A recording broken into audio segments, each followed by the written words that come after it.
voy a hablar de 10 cosas que debemos redescubrir en la iglesia evangélica. 10 cosas, no son estrategias, sino verdades bíblicas, principios bíblicos.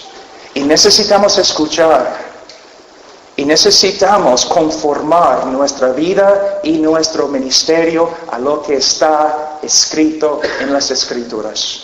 Para empezar, necesitamos redescubrir la suficiencia de la Escritura. Vamos a 2 Timoteo, capítulo 3.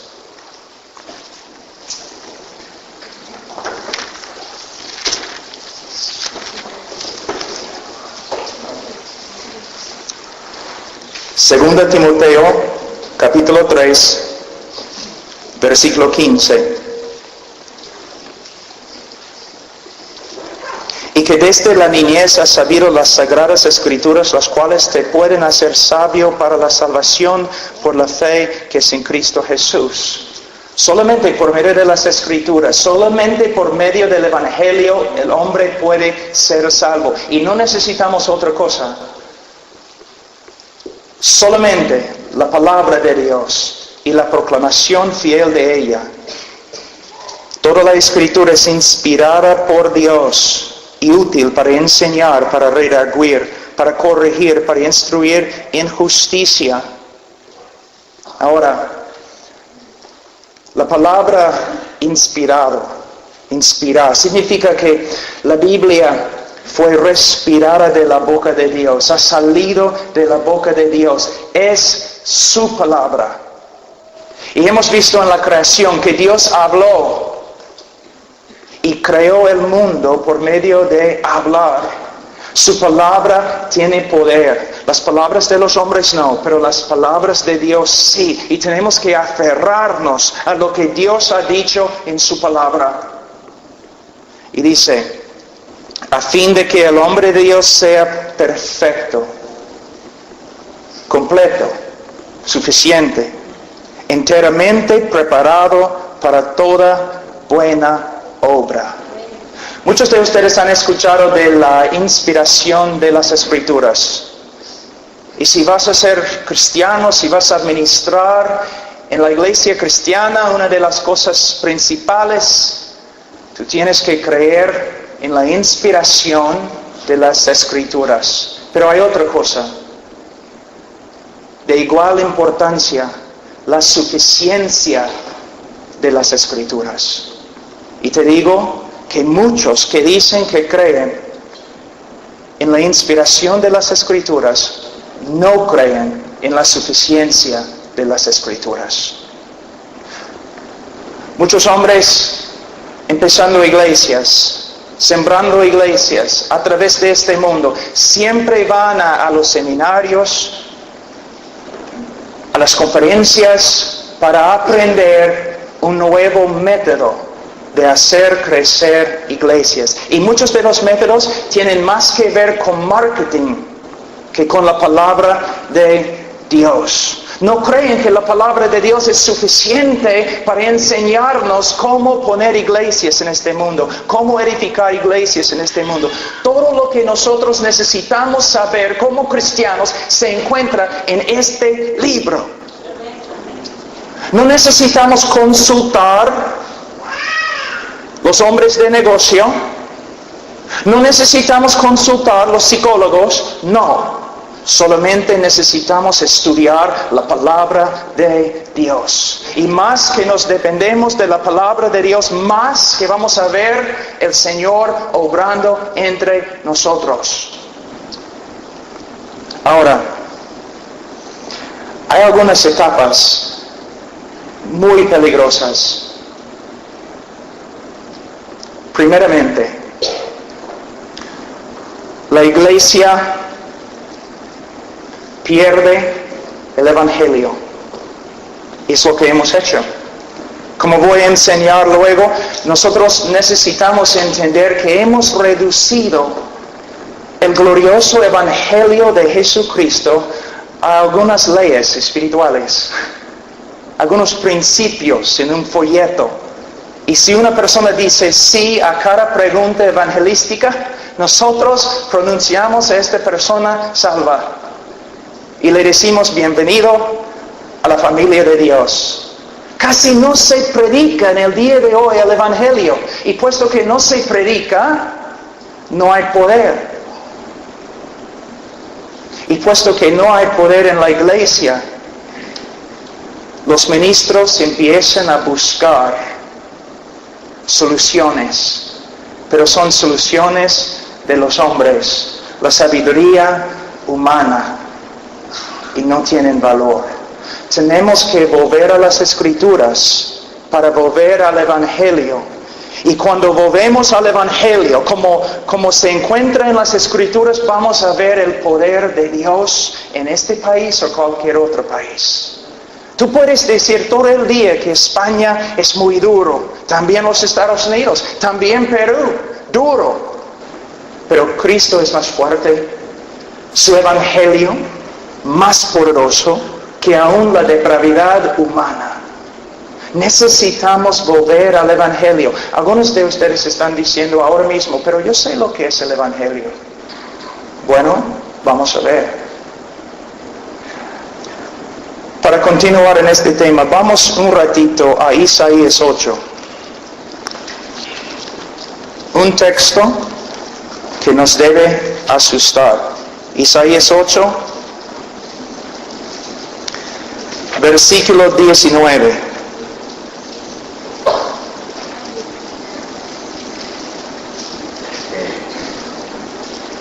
Y si os dijeren preguntar a los encantadores y a los adivinos que susurren hablando, responder, ¿no consultará el pueblo a su Dios? ¿Consultará a los muertos por los vivos? A la ley y al testimonio. Si no dijeren conforme a esto es porque no les ha amanecido.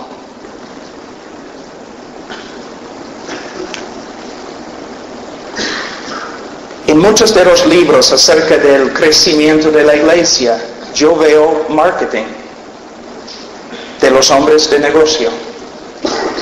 En mucha de la consejería cristiana, yo veo psicología secular, una mezcla. Y hermanos, yo les digo, no hay ningún matrimonio entre la Biblia y la psicología. No hay ningún acuerdo entre estas dos disciplinas contrarias. En vez de apoyarnos en la sabiduría humana, tenemos que volver a apoyarnos en la palabra de Dios. Y si una persona no habla conforme a las Escrituras, es porque no tiene luz. Pero ¿cómo vamos a saber si habla conforme a las Escrituras, a menos que nosotros estudiemos las Escrituras? Tengo una pregunta. ¿Cuántos de ustedes, no deben levantar la mano, pero cuántos de ustedes estudian la palabra de Dios por lo menos 4 horas cada día? No estoy riéndome. ¿Ok? ¿Cuántos de ustedes estudian la palabra de Dios 3 horas cada día? ¿Cuántos estudian la Biblia 2 horas cada día? ¿Cuántos estudian la Biblia 1 hora cada día? ¿Cuántos estudian la Biblia media hora cada día? Moisés dijo que no es una pequeña cosa, es nuestra vida. Mi pregunta es, ¿dónde están los hombres de Dios? Me parece que todos han llegado a ser administradores, hombres muy ocupados, pero no hombres que simplemente se quedan allí en silencio ante el trono de Dios. Hermanos, este libro tiene todas las respuestas, pero nosotros tenemos que trabajar. Es como una mina, pero hay que clavar.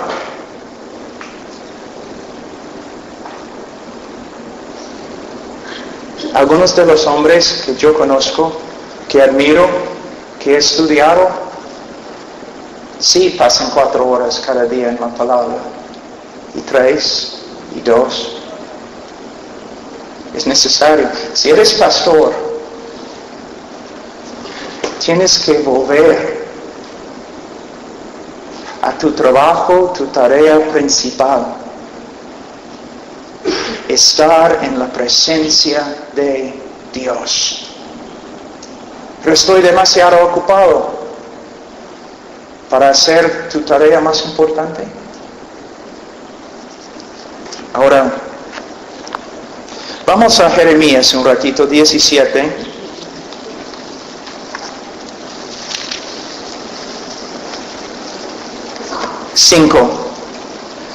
Así ha dicho Jehová: maldito el varón que confía en el hombre y pone carne por su brazo, y su corazón se aparta de Jehová.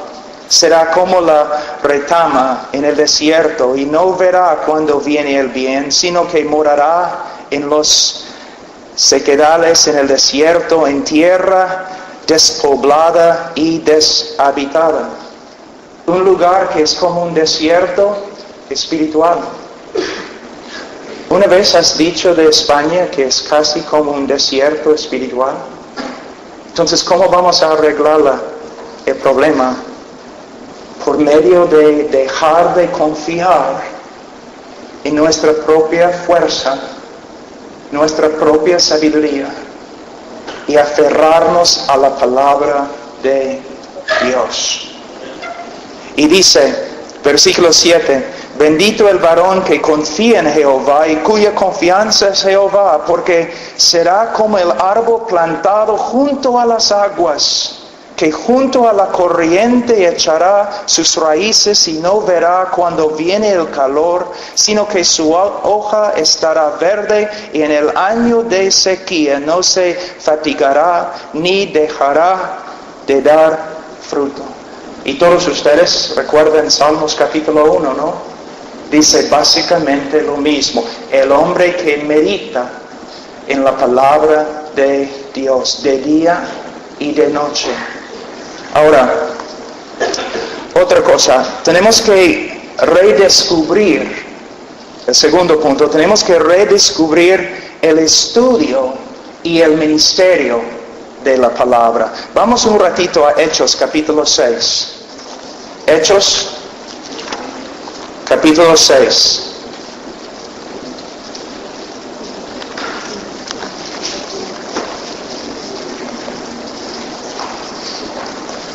Versículo 1.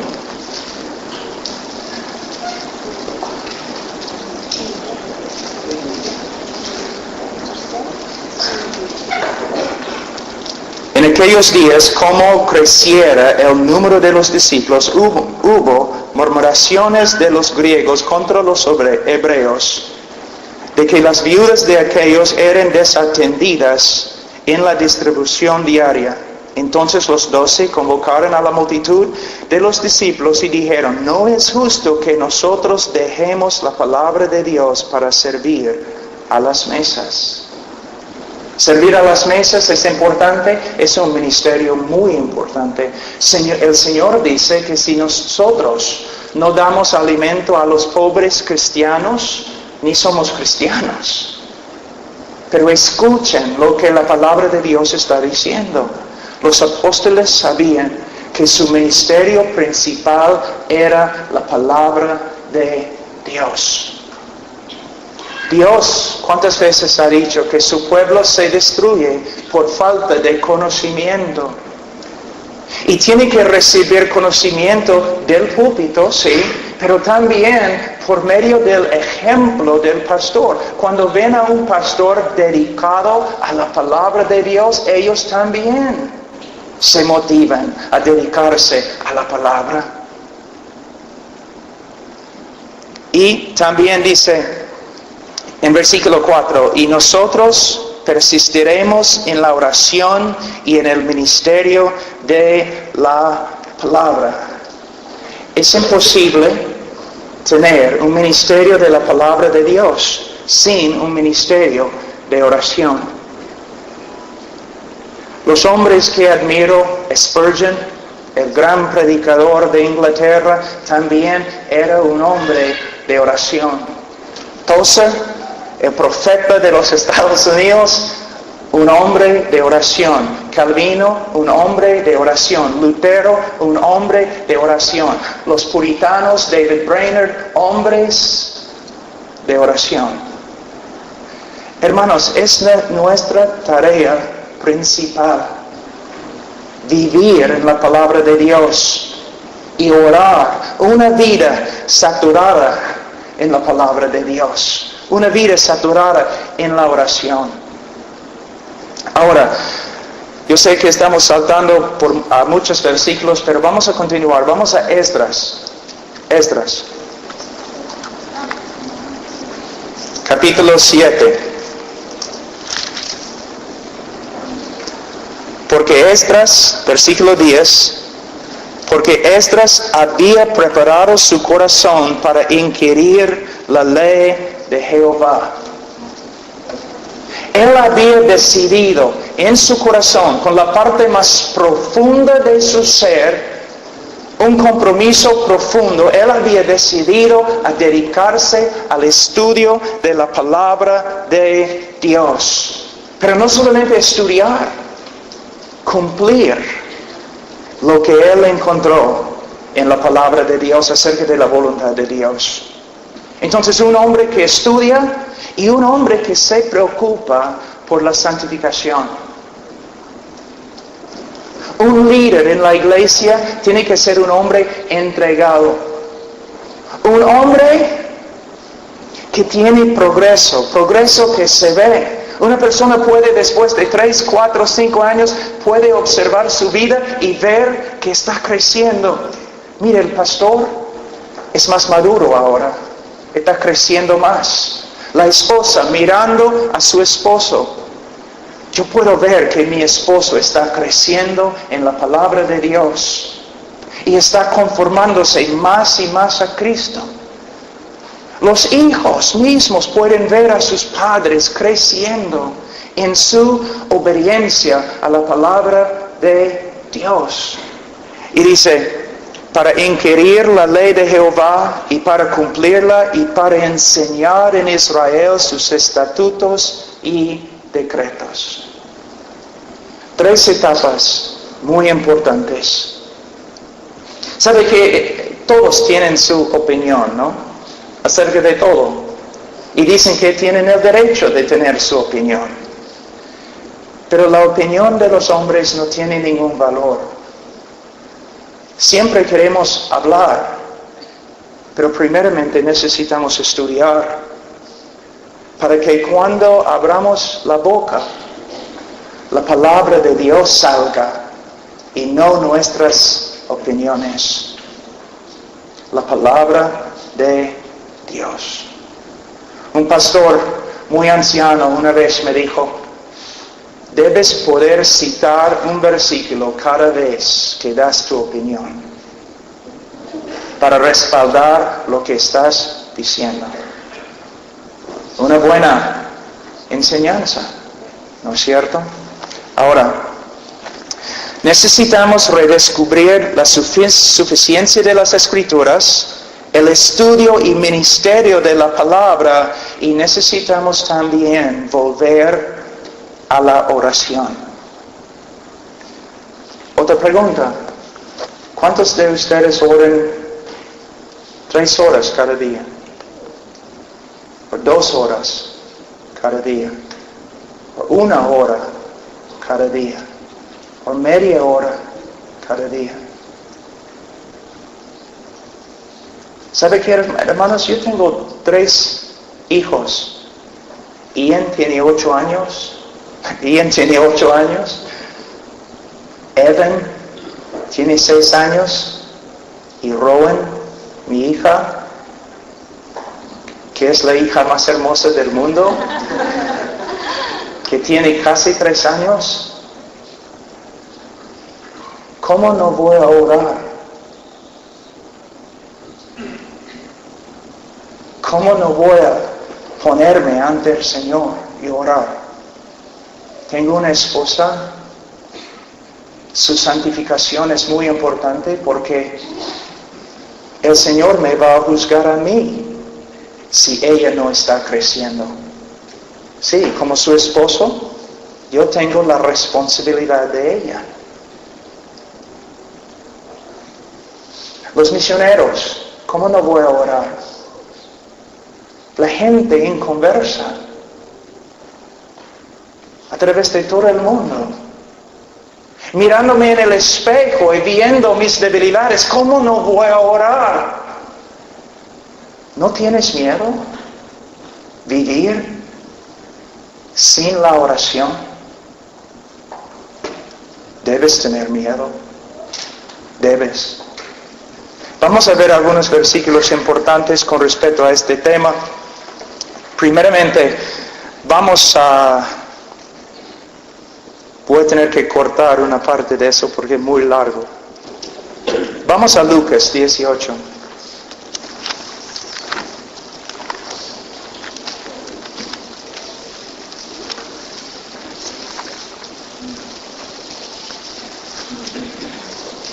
Versículo 1. También les refirió Jesús una parábola sobre la necesidad de orar siempre y no desmayar. Él no está hablando metamórficamente, hermanos. Él no está hablando poesía aquí. Él está hablando en serio, literalmente. Mira lo que dice: la necesidad de orar siempre y no desmayar. ¿Por qué dice no desmayar? Porque es muy fácil empezar a orar. Es muy difícil continuar. Días, semanas, meses, años. Probablemente el hombre que yo admiro más de todos los hombres que han vivido es un hombre de Inglaterra que se llamaba Jorge Müller. ¡Qué hombre de oración! Oró por sus amigos. Oró por sus amigos. Cuando murió, 3 de ellos, todavía inconversos, se convirtieron durante el velorio. Toda su vida orando. Yo pienso en mi mamá, que ya está en el cielo con su Señor. Años y años y años, a pesar de mi rebeldía, un hijo inconverso, inmoral, un borracho. De verdad, yo les digo, cuando ella murió hace 2 años, yo tenía miedo. ¿Quién va a orar por mí ahora? Mi ministerio va a disminuir. La oración. Y mira la promesa que tenemos aquí. Había en una ciudad un juez que ni temía a Dios ni respetaba a hombre. Había también en aquella ciudad una viuda, la cual venía a él diciendo: hazme justicia de mi adversario. Y él no quiso por algún tiempo, pero después de esto dijo dentro de sí: aunque ni temo a Dios ni tengo respeto a hombre, sin embargo, porque esta viuda me es molesta, le haré justicia, no sea que, viniendo de continuo, me agote la paciencia. Wow. Y dijo el Señor: oíd lo que dijo el juez injusto. ¿Y acaso Dios no hará justicia a sus escogidos que clamen a Él, no de vez en cuando, sino día y noche? ¿Se tardará en responderles? Pero el último versículo es un poco triste. Os digo que pronto les hará justicia, pero cuando venga el Hijo de Dios, del hombre, hallará fe en la tierra.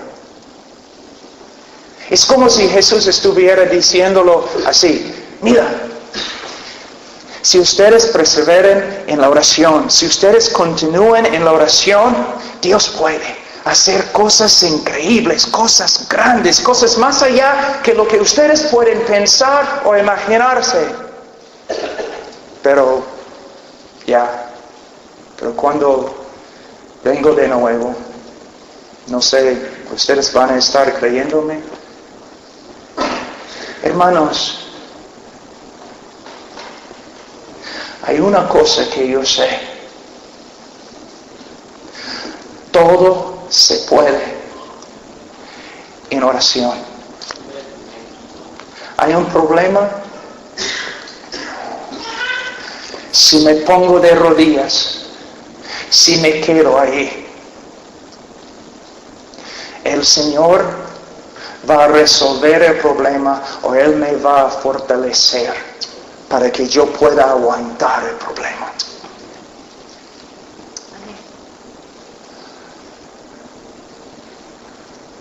Un hombre que ora puede tirar las puertas grandes, puede mover montañas. Es mi oración que el Señor obre en tu vida para hacerte más y más y más débil, para que tengas que aferrarte más y más a Él en la oración. Y más que oras, más que verás el poder de Dios. En el día de hoy hay un redescubrimiento de las verdades antiguas, de Spurgeon, de Martin Lloyd Jones, de los puritanos. Y yo regocijo en todo eso. Pero no solamente necesitamos la doctrina, necesitamos su manera de vivir. No solamente conocían a Dios, esos hombres también oraban a su Dios y veían lo que su Dios podía hacer. Hermanos, Dios es absolutamente soberano. De eso no tengo duda.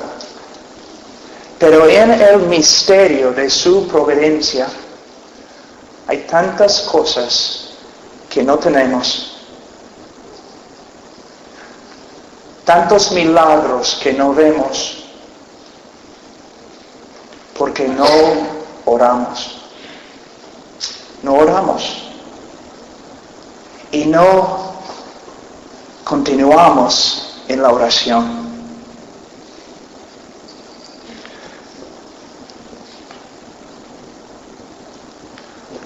No sé si voy a poder explicarlo bien, pero una cosa que temo, estar ante el Señor. Y Él me dice, Pablo, si solamente supieras todo lo que yo podría haber hecho a través de ti, y no me pediste. No me pediste. Confiaste en tu brazo y no confiaste en mí. Sí, Pablo, estabas trabajando y trabajando, agotándote en mi nombre. Pero en vez de trabajar tanto, deberías haber orado. Martín Lutero dijo, la cosa se hace, se cumple en la oración. También él dijo, tengo tantas cosas que hacer hoy día que tengo que orar por lo menos 3 horas y no voy a poder cumplirlas. ¿Ya? Mira su mentalidad, la oración. Ahora, también vamos un ratito a Mateo 7, es uno de los textos favoritos míos. Mateo 7.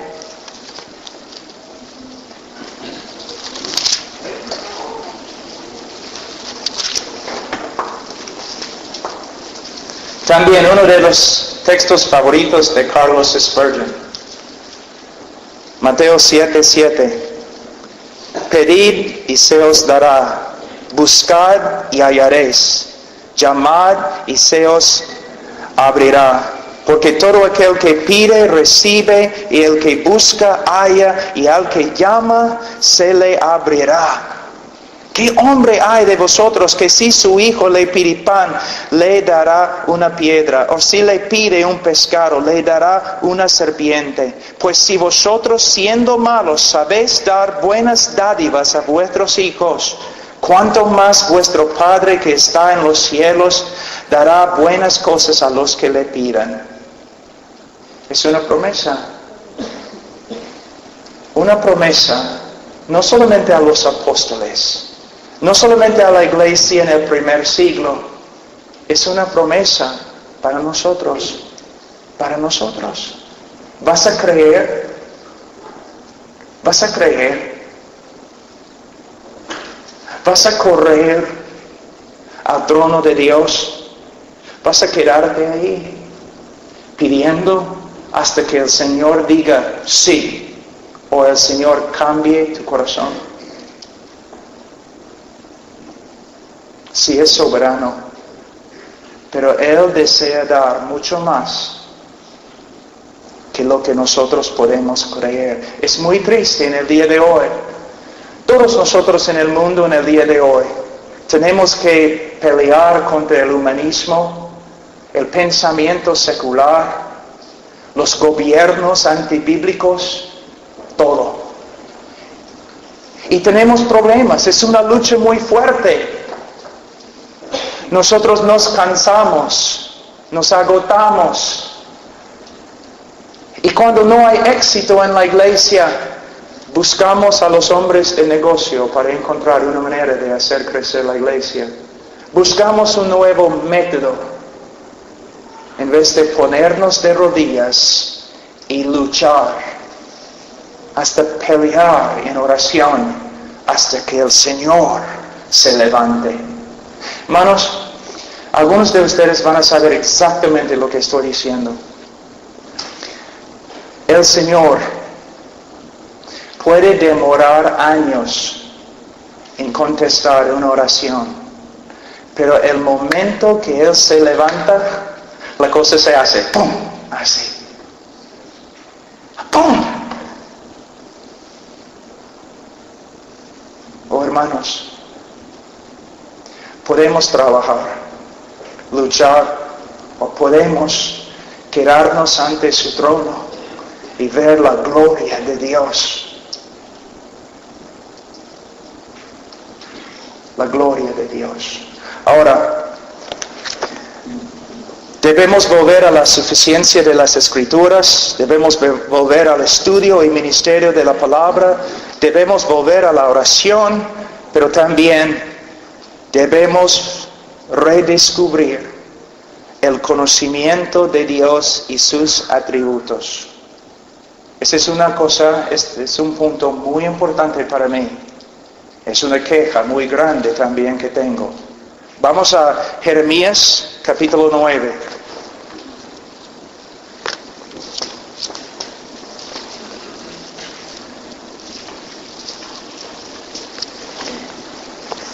Versículo 23.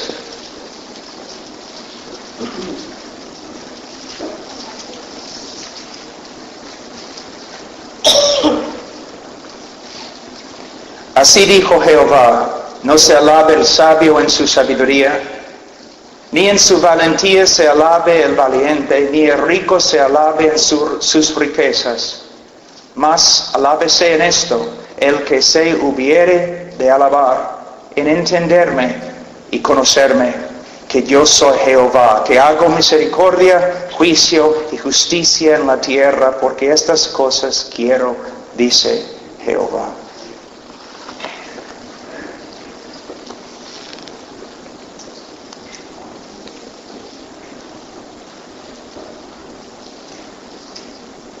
A veces cuando un joven se gradúa del seminario, yo le pregunto: joven,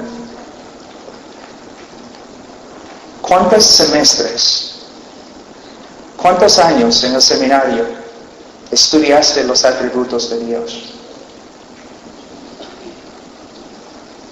2 semanas, 6 semanas, Bueno, ahora que te has graduado, ¿cómo vas a estudiar para conocer a Dios? Bueno, pastor, yo no había pensado. Mira, tú vas a ministrar en el nombre de Dios y has pasado algunas semanas o meses estudiando los atributos de Dios.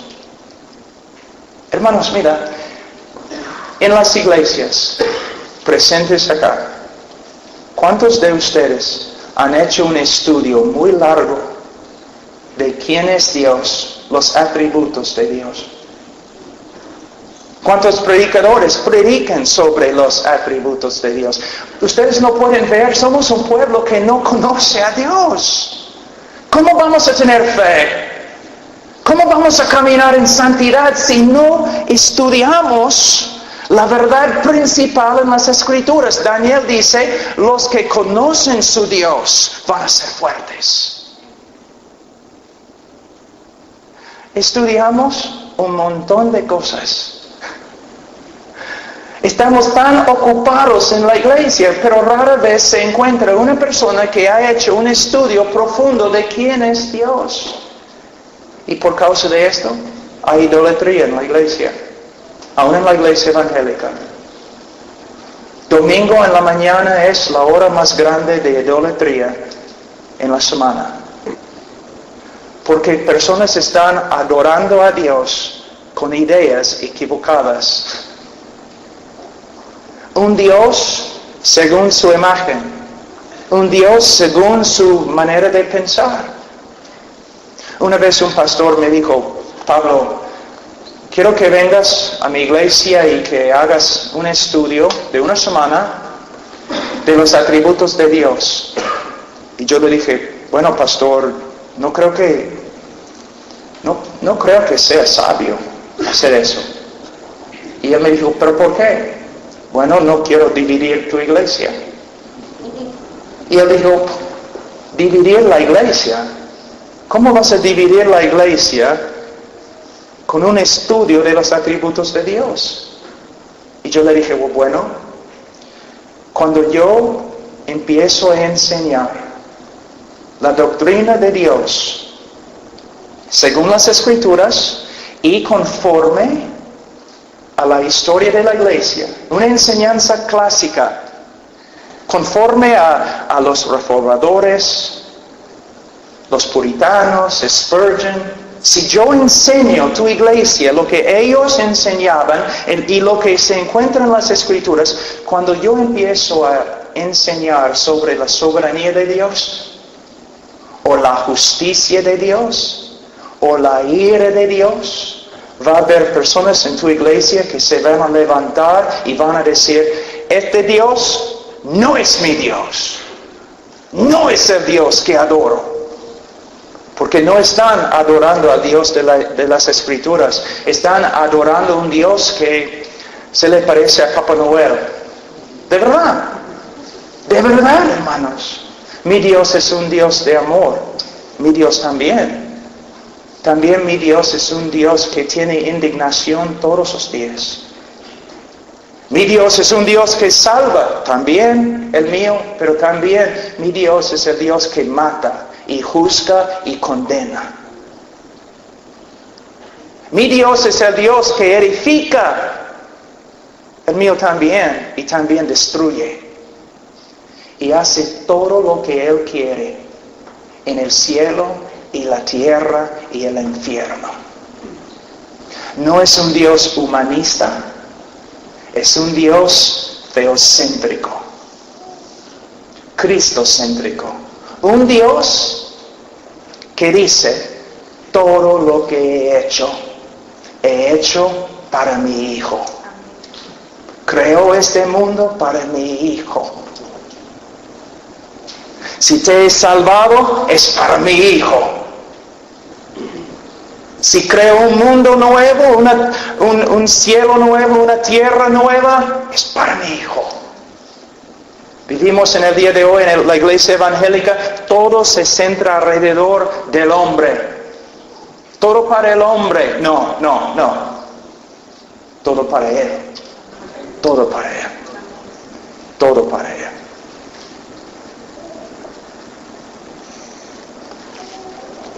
Vamos a un ratito a Salmos, capítulo 50.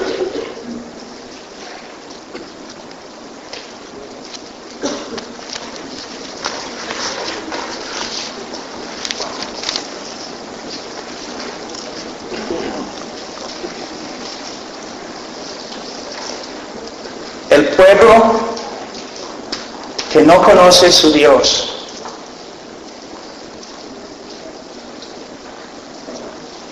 está expuesto al pecado y fácilmente peca.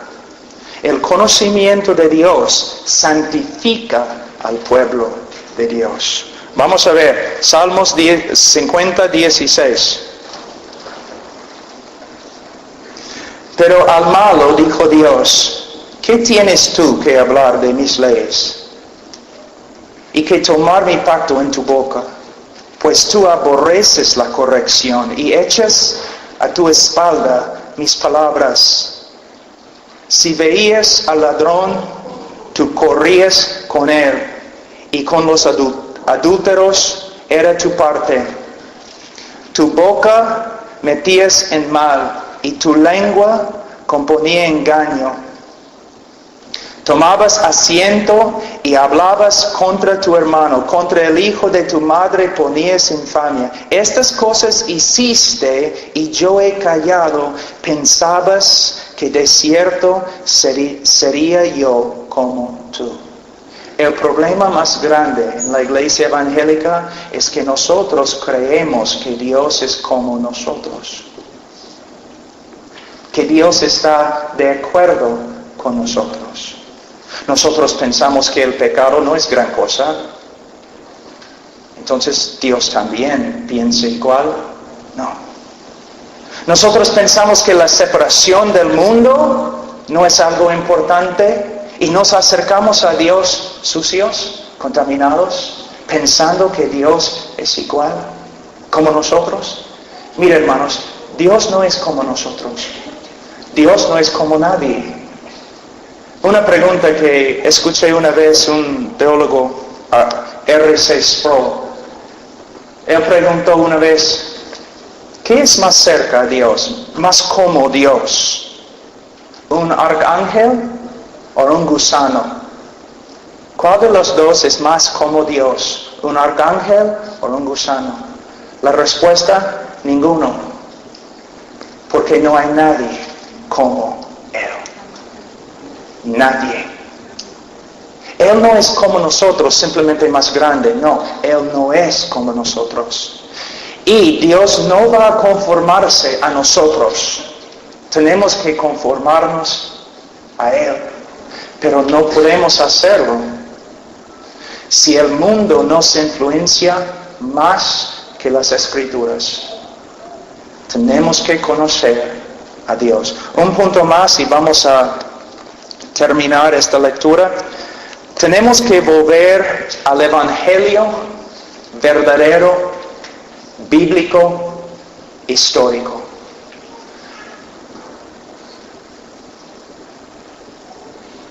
Cuando una persona testifica en el día de hoy, ¿cómo testifica? Más o menos así, entre los evangélicos. Es lo que yo he visto en Estados Unidos, Sudamérica, diferentes partes de Europa. Yo no sé, yo no conozco España, pero vamos a ver. En el día de hoy, ¿cómo se evangeliza? Una persona se acerca a un hombre en la calle y dice, Señor, me gustaría hacerte algunas preguntas. ¿Sí? ¿Cómo no? Señor, ¿te das cuenta que eres un pecador? Y él dice, pues sí, todos somos pecadores, ¿no? Sí, somos pecadores todos. Señor, ¿te gustaría ir al cielo? Pues sí, ¿quién no? Por supuesto quiero ir al cielo. ¿Okay? Entonces, Dios tiene un plan maravilloso para tu vida. Y el hombre dice, ¿de verdad? ¿Él tiene un plan maravilloso para mi vida? Sí. Yo tengo un plan maravilloso para mi vida también. Y tú estás diciéndome que Dios, si yo recibo a Dios, Él va a ayudarme a lograr todos los planes en mi vida. Bueno, algo así. Bueno, ¿qué tengo que hacer? Solamente tienes que repetir esta oración, pidiendo a Cristo que entre en tu corazón. Pero tienes que orar sinceramente. Ya vamos. Y ora. Y después de la oración, el cristiano dice, bienvenido a la familia de Dios. Ahora eres cristiano. ¿Y cómo sabes? ¿Y quién dio a ti la autoridad de decir tal cosa?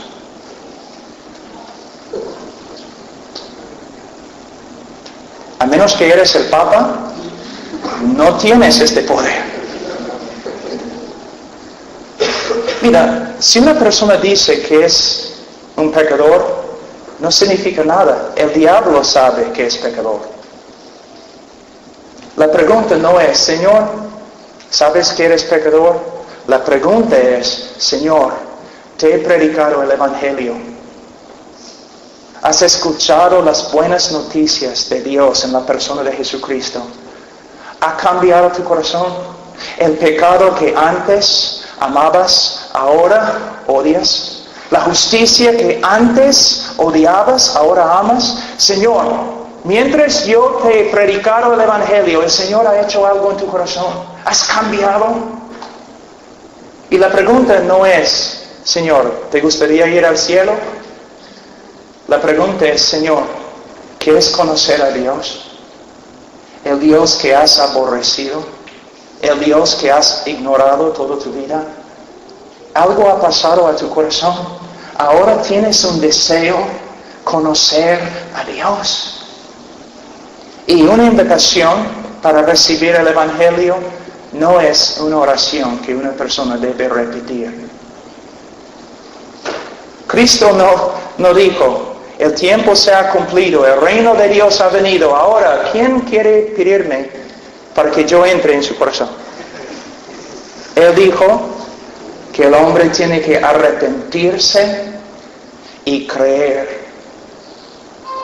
Pero el mensaje del Evangelio también no se predica en el día de hoy. Mira, el eje, el centro del Evangelio es un problema, un dilema. Si Dios es justo, Él no te puede perdonar. Ese es el problema principal y una parte esencial del Evangelio. Si Dios es justo, Él no te puede perdonar. ¿Por qué Cristo murió en la cruz? Porque si Dios es justo, Él no te puede perdonar. Les voy a dar un ejemplo. Vamos a decir que tú regreses de la conferencia, llegues a la casa y un asesino ha matado a toda tu familia. Y el asesino todavía está en la casa, parado allí, con sangre en las manos. Tú lo agarras, lo atas con una soga, lo llevas a la policía y la policía lo lleva al juez. Y este hombre, asesino, culpable, que ha matado a toda tu familia, ahora está ante el juez. Y el juez dice, bueno, yo soy un juez de amor. Entonces, te perdono. Estás libre. Y el juez y el asesino salen del edificio brazo en brazo. ¿Cómo vas a responder? Vas a decir, caramba, ese juez es un buen hombre. Es un hombre lleno de amor y compasión. Necesitamos más jueces como él. No, tú vas con furia. Tú vas a llamar, no los periódicos, los oficiales. Tú vas a protestar. Tú vas a hablar con las cadenas de televisión. Tú vas a decir que hay un juez que es más corrupto, que es peor que el mismo criminal que mató a toda tu familia. ¿Por qué? El juez tiene que hacer justicia. Entonces la pregunta, ¿cómo puede Dios ser justo y a la vez perdonar o justificar al pecador? Algunos de ustedes nunca han escuchado lo que estoy diciendo ahora, pero es el centro del Evangelio. el Evangelio no tiene sentido, aparte de lo que he compartido ahora. Y muchos de ustedes nunca lo han escuchado. ¿Cómo puede un Dios justo justificar a él que tiene iniquidad? Vamos un ratito a Proverbios. Mira, Proverbios 17. Proverbios 17:15. Aquí tenemos el problema. El que justifica al impío y el que condena al justo, ambos son igualmente abominación a Jehová. Podemos cortar la frase, el que justifica al impío es abominación a Jehová. Si un juez justifica al impío es abominación a Jehová, entonces ¿cómo puede Jehová justificar al impío sin llegar a ser abominación? Algunos evangelistas dicen, equivocadamente, en vez de ser justo contigo, Dios te amó. Entonces, ¿el amor de Dios es injusto? Dios no puede negar un atributo suyo. Dios no puede pasar por alto o ignorar su justicia. Para perdonar al culpable, Dios primeramente tiene que satisfacer su justicia. ¿Te das cuenta? ¿Cómo va a hacerlo? Dios llega a ser hombre, camina sobre la tierra, el Hijo de Dios, Dios en la carne, vivió una vida perfecta, siempre agradando al Padre, sin falla, impecable, y conforme al plan de Dios, Él va a la cruz. En la cruz, Él llevó el pecado de su pueblo. Y toda la ira, toda la furia, todo el aborrecimiento de un Dios santo y justo contra la maldad cayó sobre su propio Hijo.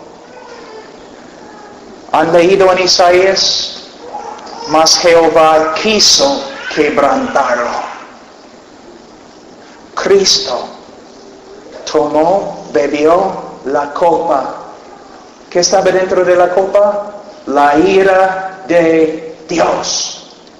¿Tú piensas que Cristo estaba en Getsemaní temblando y orando con angustia porque tenía miedo de una cruz romana?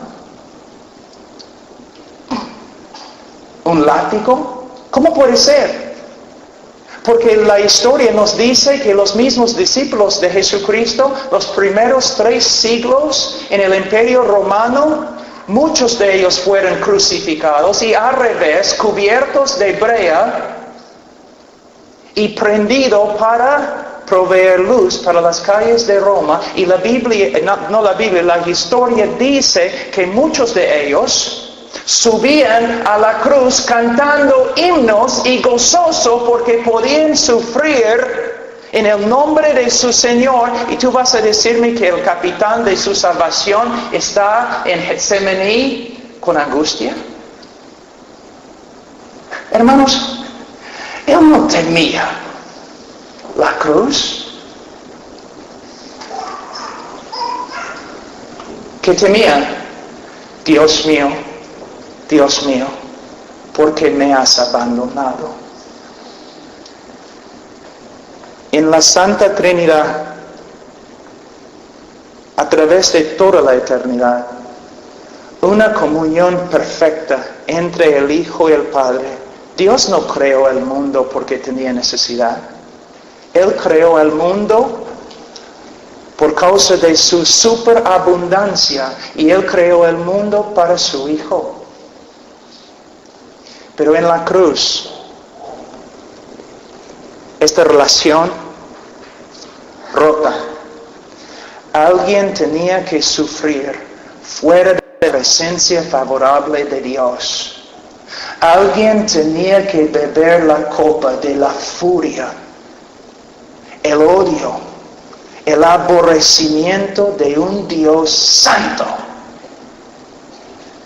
Cristo, cuando Él tomó la copa, cuando bebió la copa, Él dijo, consumada es. ¿Qué significa? Con su muerte, Él satisfizo una vez para siempre la justicia de Dios contra nosotros.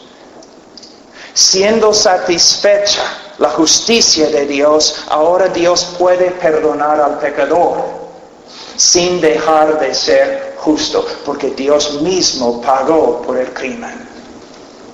Algunos de ustedes nunca han escuchado esta verdad. ¿Cómo podemos predicar el Evangelio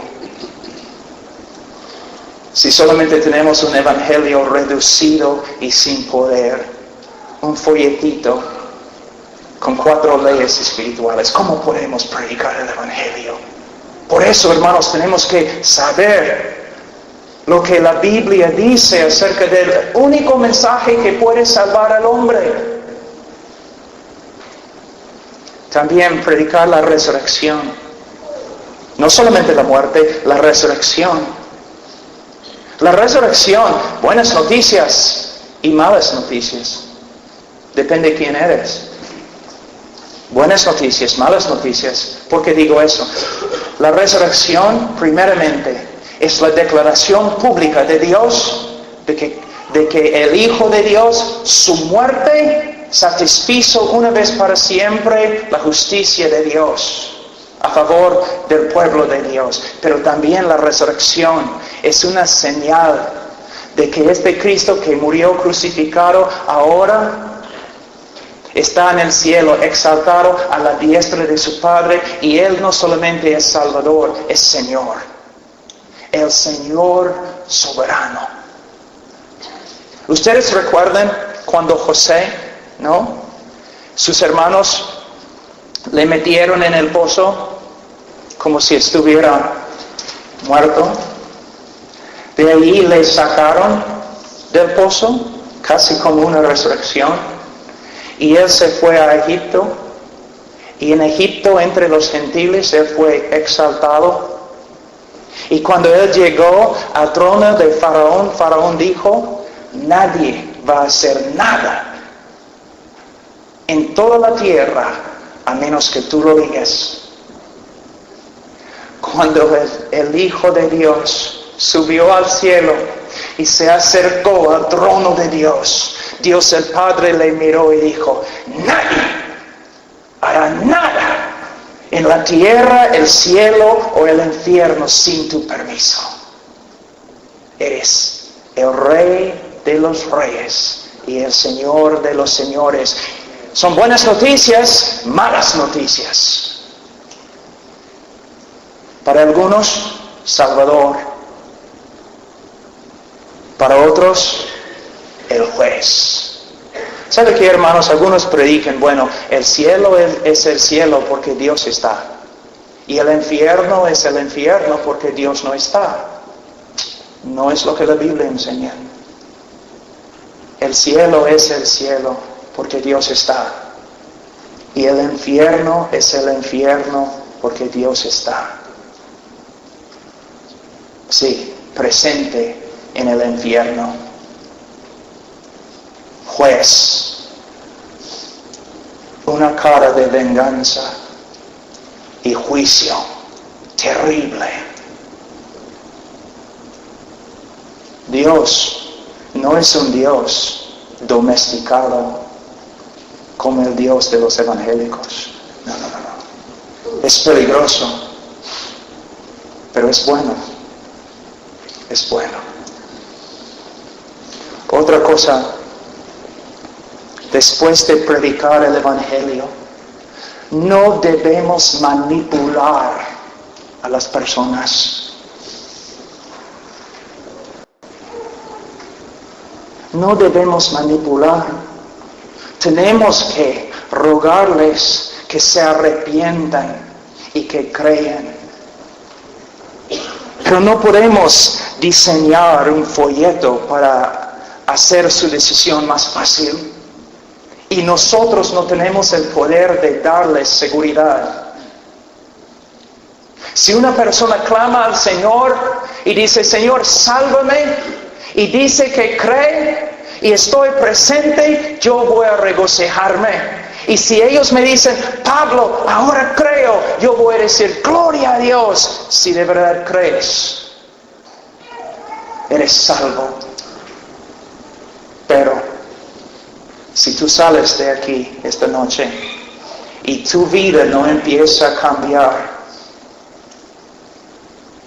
y el Señor no empieza a trabajar en ti una obra de santificación, y si tú vuelves al mundo, es evidencia que nada sucedió acá esta noche. Porque la santificación es la evidencia de la justificación.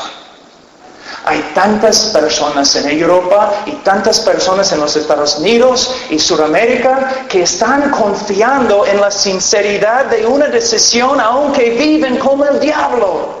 ¿Te das cuenta? ¿Cuántas personas cuando les hablamos el Evangelio dicen, no te preocupes, hace años yo tomé mi decisión, hace años yo oré, sin darse cuenta que la evidencia de la salvación es que el Dios que comenzó la buena obra todavía está perfeccionándola. Por eso, cuando la iglesia en Corinto no estaba viviendo conforme al Nuevo Testamento y muchos estaban viviendo en inmoralidad, Pablo dijo que deben examinarse a la luz de las Escrituras para ver si de verdad eran creyentes. El Evangelio, hermanos.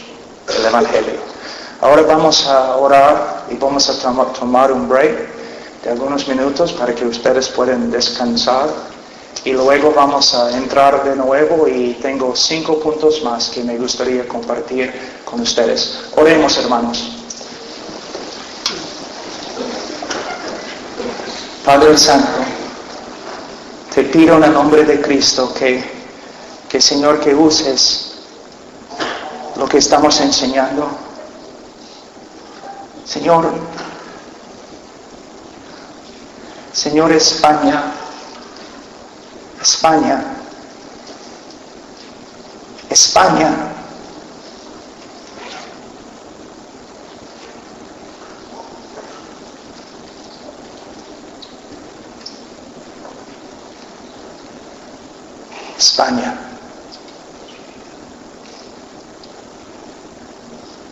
España, Señor.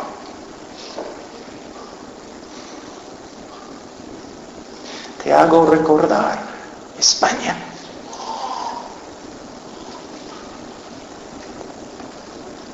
Señor de todas las naciones, de todos los pueblos, de todos los idiomas. Señor, España.